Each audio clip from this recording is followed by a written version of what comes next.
nakosala nini mpo na nzoto nanga nasili kosala mpe nalembi nzoto yosengaki ngai masanga nzoto napesaki yo yolingaki bilamba ya motuya o nzoto nasombelaki yo yolingaki basapatu ya fiere nzoto nalatisaki yo lelo yokei na lilita nzoto natiki yo nzoto nzoto nanga nzoto oyokisi ngai soni nzoto nanga nzoto oyokisi ngai soni nzoto napesi yo biloko mingi nzoto yokei na lilita yopesi nga ata melesi te na maso nasaleli yo yopesi nga ata melesi te na maso nasaleli yo anga nzoto nanga nzoto anga nzoto nanga nzoto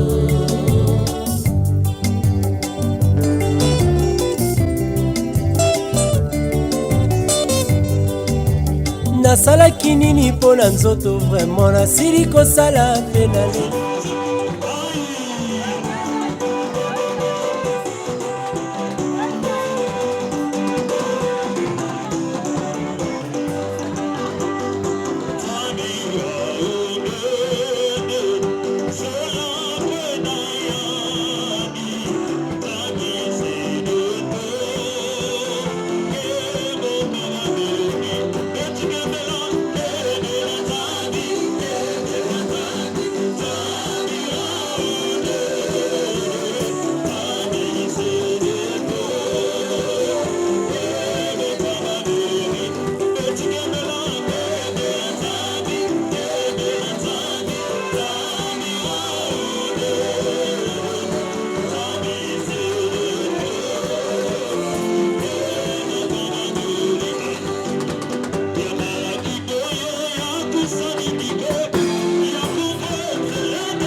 Abota manyanga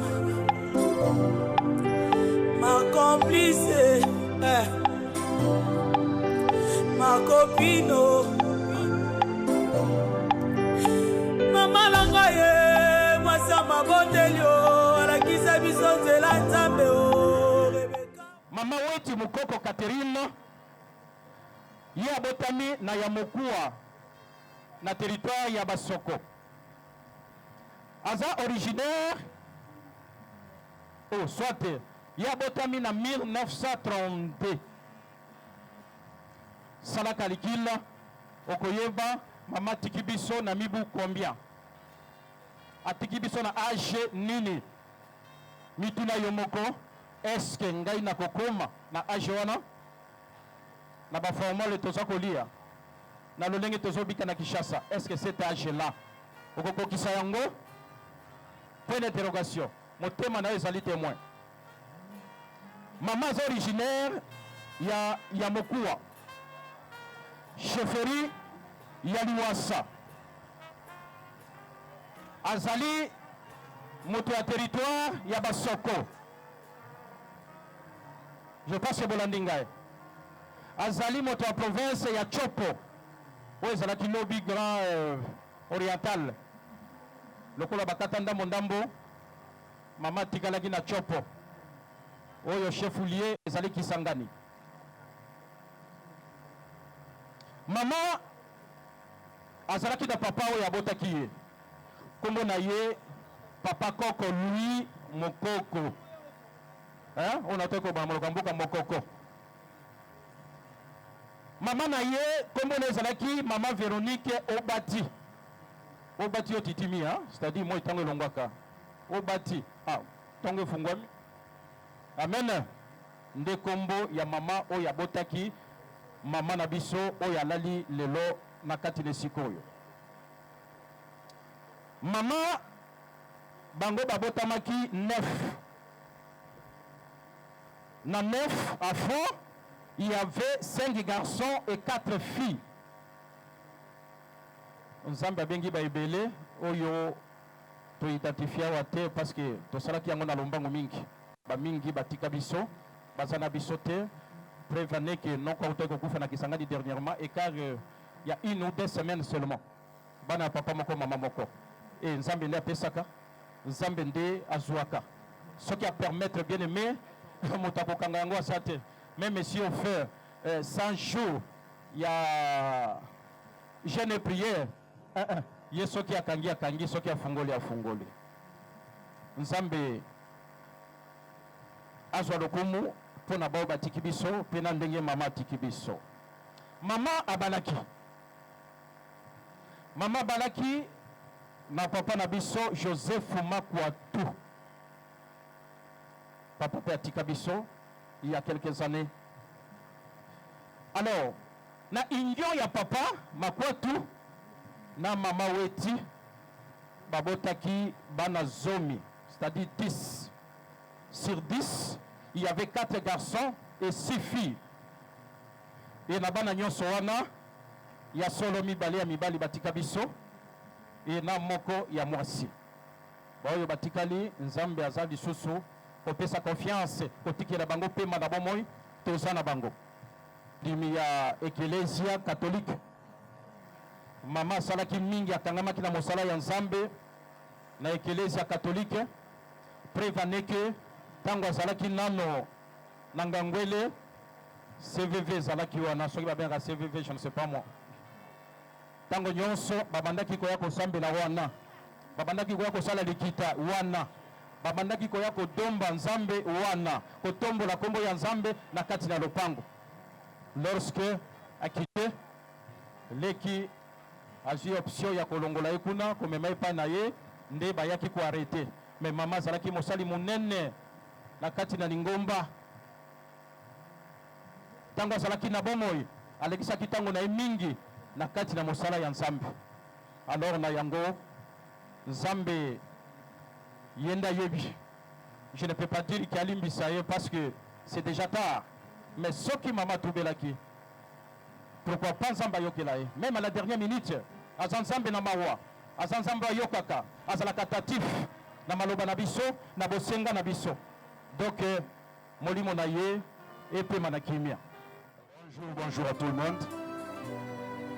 Naye juste pas pour ça le témoignage, mais au nom de la famille, nalingi na rendre à sincère juste na présence ya moko na moko où ils ont remarqué à Nisikaou. Voilà la raison ya côté le manana. Premièrement, te remercier Bino Libota biologique. Mais en réalité, on est tous de la même famille. Parce que chacun parmi nous a vaqué, il y avait d'autres rendez-vous plus importants, ou quelque chose. Mais il a préféré à remplir de devoirs et Malobananzambe et Zoloba pour les Lanaba Oba, Zolila, tous les Lanaba Oba, c'était là. Mais par là, na lingina bimela pona ye bisayo, ce matin, il y a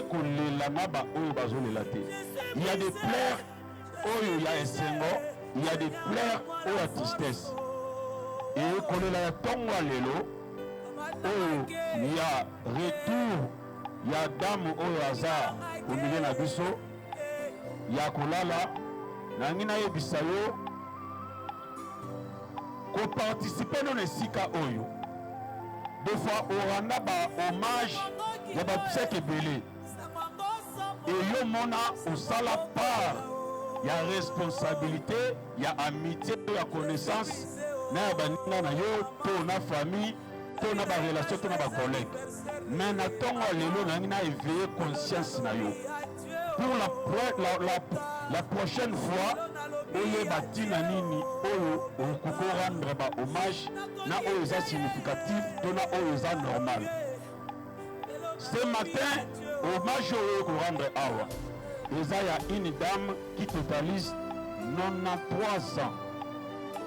Bien aimé, 93 ans, ils ont peur d'entrer à centenaire.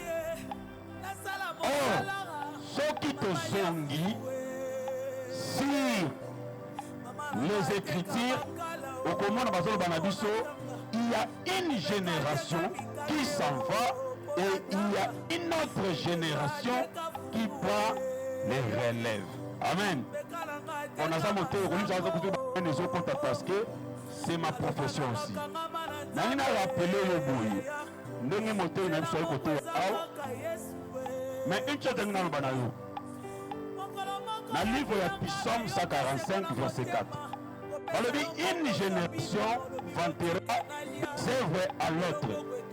Cela veut dire ndenge yo participer ao yebaki eloko wana oyo esali ete mama asapproche na oyo nzambe alobaki parce que la maman akomi presque mpona kototalize ndenge volonté ya nzambe esalaka te à chaque génération bamosusu balonga baremplace génération ils ont fait part na siècle et siècle na comptage annuel ils ont 100 ans. Alors ceux qui maman commune à 93 ans, ceux qui te sont toujours, vous pouvez remarquer avant moule noka, moula ya acheté mais avant moule noka, moula automatiquement et quoi ya matanga penza na 12 heures, mais ko inda na ko banda lokola net ba 10 heures 11 heures, mais ko tomber penza na mabele na 12 heures.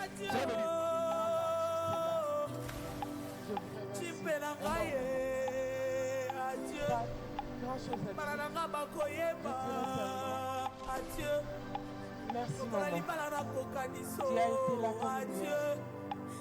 Nous as élevés comme tu pouvais. On ne manque de rien. Toi ensemble avec papa. Maintenant tu es parti. Maman va en paix. Va en paix. Tu laisses grand monde derrière toi. Mais aujourd'hui, tu nous laisses. Que le Seigneur t'accueille, maman. Que le Seigneur t'accueille, qui te donne une place de choix. Parce que tu la mérites. Tu le mérites, maman. Tu le mérites. Tu as travaillé pour le Seigneur. Toute ta vie, tu as travaillé pour le Seigneur. Merci encore. Merci ma reine. Merci ma maman adorée. Et merci mon homonyme. Mon deuil, comme on dit, en lingala. Merci. Va en paix, maman. Kojak, pour nous, ces équipes, ces enfants, l'Éternel Dieu m'a accordé la grâce de lire cette oraison qui d'œuvre. Pose-toi. Messieurs, mesdames et messieurs, chères familles, amis, chers amis, la santé n'est qu'un nom. La vie n'a qu'un songe. La gloire n'est une apparence. Les grâces, le plaisir ne sont qu'un dangereux amusement. Tout passe.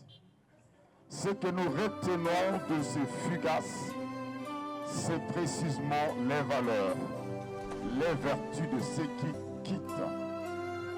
Weti Mokoko Catherine, qui dort dans ses sarcophages, était une maman de distinction, une femme de foi, affrontant les affres de la vie avec courage et persévérance, une femme simple qui a s'y planté dans le jardin de nos vies des roses de sagesse, des tulipes de patience, des lys d'amour. Ce jour de douleur et de consternation nous impose un élan de gratitude.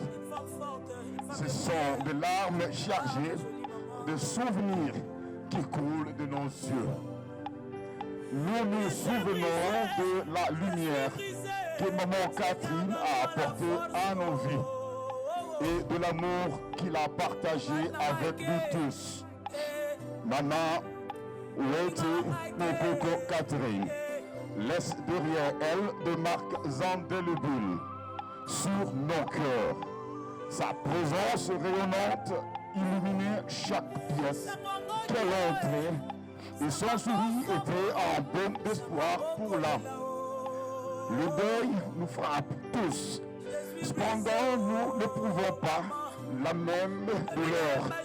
Nous pensons ici à ces 10 enfants, ces 50 petits-enfants, ces 80 arrière-petits-enfants, ces anges pour qui elle ne ménageait aucun effort afin d'être une mère digne, une grand-mère aimable. Chers enfants, chers petits-enfants, en chacun de vous, une part de maman Catherine vivra à jamais. Vous honorerez sa mémoire en perpétuant son héritage d'amour et de sagesse. Nous joignons au deuil de sa famille chrétienne qui perd une dame nous l'avons vu servir son Dieu avec effervescence.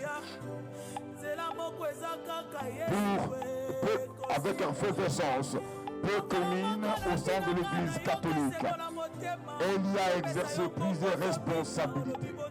Elle était toujours prête à faire transparaître l'amour de Christ à travers chacune de ses actions. Merci maman pour la femme, la mère en or, qui vécut sa vie en mettant ses enfants au premier plan. La mère, la grand-mère, la sœur, la cousine, la belle-sœur, la tante, l'amie que vous avez été. Nous vous devons une reconnaissance éternelle pour chacune de vos actions. Maman Oueti, Mokoko Catherine, Kojak, vous nous manquerez profondément. Mais nous savons que votre esprit continuera de vivre en chacun de nous. Repose en paix, chère maman, en sachant que vous avez été aimée au-delà de mots. Oui, au-delà de mots, que vous serez toujours dans nos cœurs. Merci. Août 2025 est une date particulière qui restera gravée dans nos mémoires. C'est avec un sentiment de tristesse et de joie que je prends la parole devant vous afin de rendre un dernier hommage à celle qu'on appelait affectueusement Kojak. Catherine Oueti Mokoko, comme vous le savez, était une personne généreuse et très gentille. Les mots nous manquent pour qualifier ces cas étaient l'illustre disparus pour nous. Les sentiments de tristesse nous animent parce que nous allons nous séparer physiquement de Kokouet. 21 jours après son décès, c'est aujourd'hui que nous l'amènerons en sa dernière demeure à la nécropole de l'éternité. La joie nous anime aussi parce qu'elle a vécu plus de 90 ans, laissant derrière elle plusieurs enfants, petits-enfants, arrière-petits-enfants et même arrière-arrière-petits-enfants. Ceux qui ont vécu proche de toi, grand-mère, peuvent se souvenir de ce que tu laisses comme qualité. Je cite: sourire, douceur, rigueur, bienveillance, générosité, vie de prière et surtout la force de berger avec amour infini et inconditionnel. Nous t'aimions, nous t'aimons, nous continuerons à t'aimer, même si physiquement tu n'es plus avec nous. Ton souvenir restera vivant dans nos cœurs. Rest in peace, grandmother. Va en paix, grand-mère. Maman, tate. Descansa en paz, avo. Kiki aloko. Tata. Oh, j'appelle la peine la Kenya. Jésus, je le remercie. Chers membres de la famille, chers amis et connaissances, mesdames et messieurs distingués invités, bonjour. Au nom de tous les arrières, petits-fils, petits-fils de Catherine Oueti Mokoko, il m'est très difficile de m'exprimer en ces jours douloureux. Certes, nous étions très sincèrement à vous remercier pour votre présence si réconfortante, ainsi que vos soutiens multiples pendant ces derniers jours. Dieu a donné et lui seul a repris. Très chère assistante, une sagesse populaire nous enseigne en ces termes. Je cite: l'arbre qui s'écroule fait beaucoup de bruit que la forêt qui pousse. Fin de citation. Notre arrière-grand-mère Catherine s'est en allée. Cette sagesse se résume à la perfection de ce jour de notre arrière-grand-mère parmi nous. Oui, tu es partie, Catherine, nos cœurs continuent à saigner, car la plaie est encore fraîche. Sois rassuré là où tu es auprès du Père Céleste, que nous ne t'oublierons jamais, car tu as laissé une progéniture avec foi en Jésus-Christ le ressuscité d'entre les morts. Nous osons croire que nous allons nous revoir au dernier jour. Chère arrière-grand-mère, ta disparition nous a agréablement surpris, car nous souhaitions bénéficier de ton amour. Ta foi en Jésus-Christ est un modèle pour nous. La vie que tu as menée sur cette terre a été marquée d'une empreinte d'amour, sérénité, espérance dans la foi, assiduité, discrétion et piété. Ces merveilleuses qualités, tu nous les as inculquées. Elles restent attachées en nous et nous te rassurons qu'elles seront scrupuleusement observées. Devant toute la famille, amis et toute l'assistance, nous nous présentons près de ton cercueil, pleurant avec toute émotion et angoisse, envie d'exprimer nos derniers mots d'adieu. En ce jour, nos yeux sont noyés de larmes, nos gorges serrées par la tristesse et angoisse. Très chère arrière-grand-mère, nous tes petites filles, tenons une fois plus à te féliciter. Nous rendons un brillant hommage pour le travail bien fait, pour le bon moment passé ensemble en famille, selon lequel tu as contribué à créer avec passion, amour, humilité et dévouement. Sommes-nous très fiers de t'avoir comme arrière-grand-mère Kokolo. Une amie et camarade inconditionnelle. Ton amour, affection et prière sont les valeurs fondatrices de notre famille. Coco Catherine, que nous appelons affectueusement Kojak. La douleur est si immense. Nos cœurs sont blessés. Le vide que tu as laissé est tellement profond que l'on s'est posé trop de questions, mais elles ne sont pas de réponse. Kokolo, nous avons encore besoin de ta présence parmi nous. Ton sourire, ton conseil et générosité nous manquent déjà. Dieu étant le maître de temps et des circonstances, on a décidé autrement, car il a fait toutes choses pour sa gloire. Ainsi, le livre d'Ecclésias, chapitre 3, le verset 1er à 9, nous a pu consoler avec foi. Nous espérons que tu as une place de choix au ciel près du Père. Puisse la très sainte Vierge Marie, la mère de Jésus-Christ, intercéder pour toi, car tu l'as servi avec sincérité et amour. Que Dieu notre Père t'accueille dans sa félicité éternelle. Que la terre de nos ancêtres te soit douce.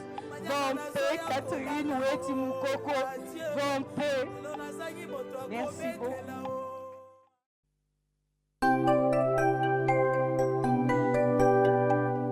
Oh, kobotama ezalaka esengo. Kasi mokolo totikaka mokili mpona kozonga na maboko na tata ezalaka mituna mpe tozwaka biyano te. Liwa ekipaka kozwa moto te, ezwaka mokonzi nyonso. Ata ozalaki na bambongo, ozalaki na bamoyen, soki liwa eye ekoki mpe titre na yo te. Komonana esi wana ezali mokano na Nzambe.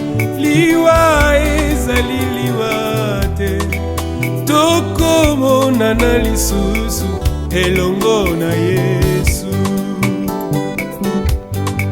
Komonana esili te, liwa ezali liwa te, tokomonana lisusu elongo na Yesu. Mama nanga elenji kola paka mama tokomona na lisusu. Liwa ezali nango liwa te, na mokolo na suka tokomona na papa nanga natalisi kibuni tokomona na lisusu papa. Mokanda na Nzambe elobi te, liwa ezali liwa te, tokomona na lisusu elongo na Yesu. Mokanda na Nzambe elobi te, liwa ezali liwa te, tokomona na lisusu elongo na Yesu.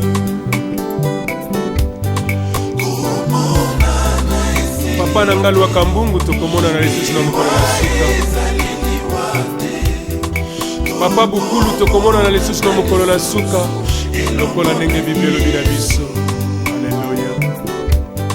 Mabende koboya Yesu, mabende ezali lisumu na mokolo ya suka tokosamba nesambiselo. Mabende koboya Yesu, mabende ezali lisumu na mokolo ya suka tokosamba nesambiselo. Komona na Yesu kite Président Charles Mombaya tokomona na papa na ngai.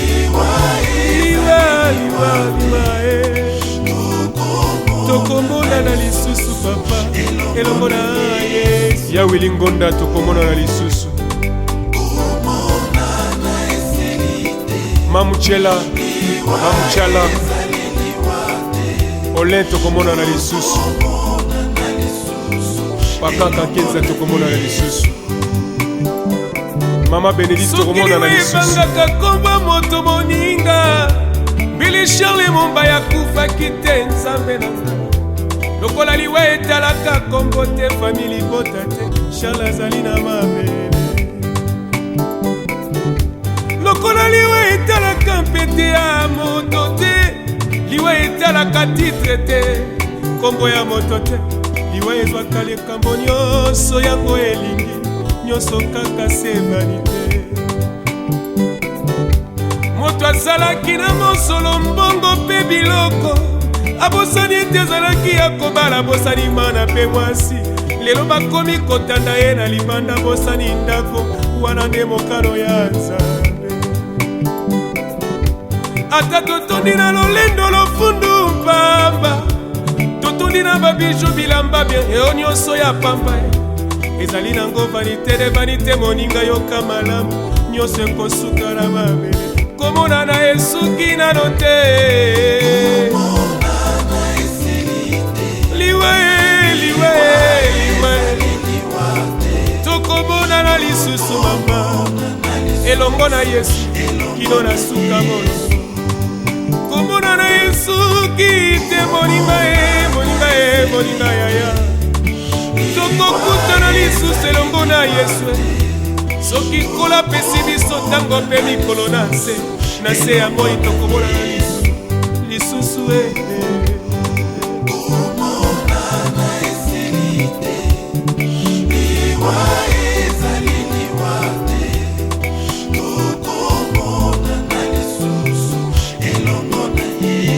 Malonda Ntutulu pai tokomona na lisusu. Soki natali moninga tolinganaka malamu noko Joel tokomona na lisusu. Akomi kotika biso pasi na motema mama.